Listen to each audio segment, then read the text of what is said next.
if you're really paying attention, you will notice that I am not wearing a hospital gown. This is a really good thing. And you'll have to pardon my voice. So this is not going to be a long post. However, I think it's a good idea to let everybody know that I'm alive and well and back in the world again.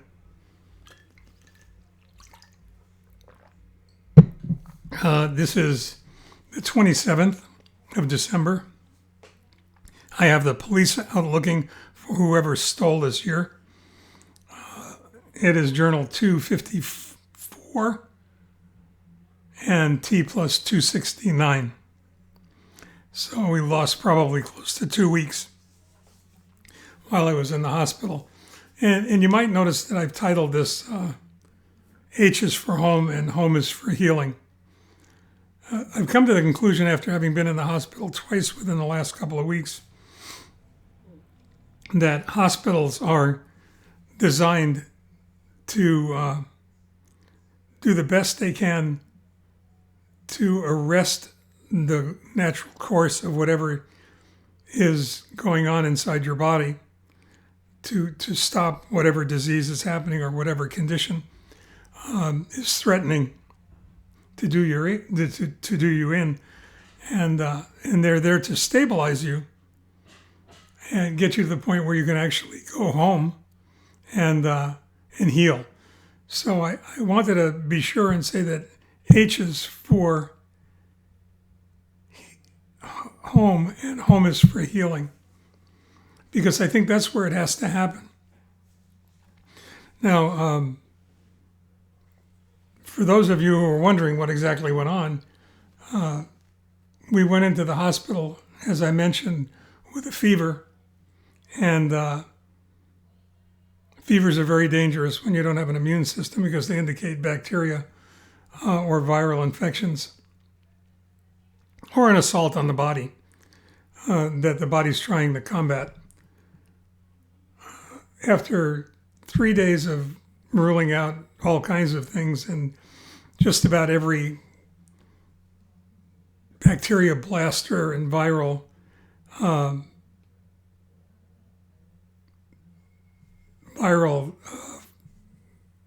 drug they could find to combat that, I was released. And then that Monday, I started to find myself short of breath. I was aware enough of my body to realize there was something that was going on, but I didn't know what it was. I waited a couple of days, probably too many days, but you start to think that there's something, wrong with you. You start to think that you're becoming a hypochondriac.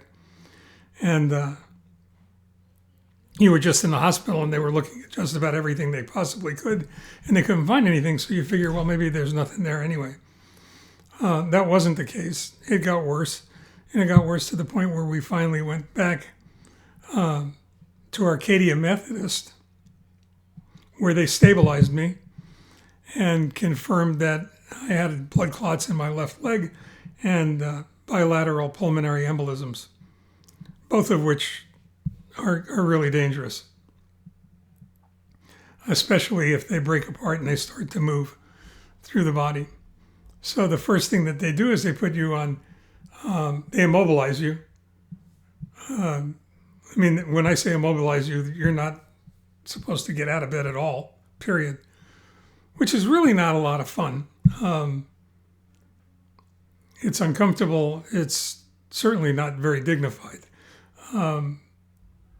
But when the nurses come in and they say, well, you can get out of bed and you can walk around and you can take a chance on one of those clots migrating, and it could migrate to your heart. It's already in your lungs. It could migrate to your brain, and that's what strokes are all about. Or you could be mildly uncomfortable in bed and, lose your humility somewhat and do whatever you have to do, which is the choice I made, of course. And at that point, they started to pump all kinds of blood thinners in me and all kinds of other medications through the IVs and whatnot, and got me stabilized to the point where I could go back to the mothership. And I think I did one of the blog posts from City of Hope. I would have done more, And it's really not funny, haha. I mean, not funny amusing, but funny peculiar that I managed to go ahead and squeak a blog post out every day while I was going through chemotherapy and afterwards, even when I could barely swallow, when I couldn't swallow. And yet this knocked me on my ass to the point where I really couldn't do anything. I was just so exhausted because I couldn't breathe.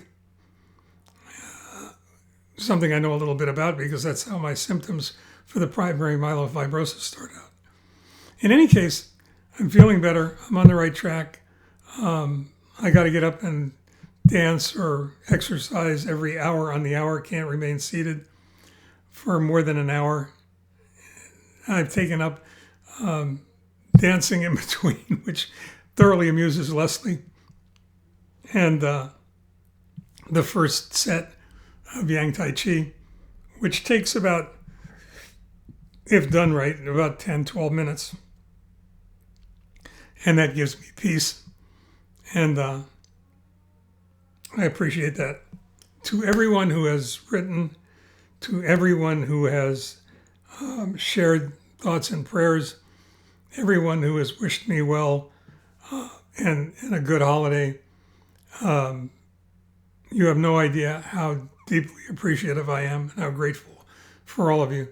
So thank you so very much. Dodged a bullet twice. Hopefully there'll be no more bullets. I'm getting too good at it, and I don't want to get cocky. So in the meantime, stay well and take care, and I'll catch you hopefully tomorrow. Okay? Love you all very much. Bye-bye.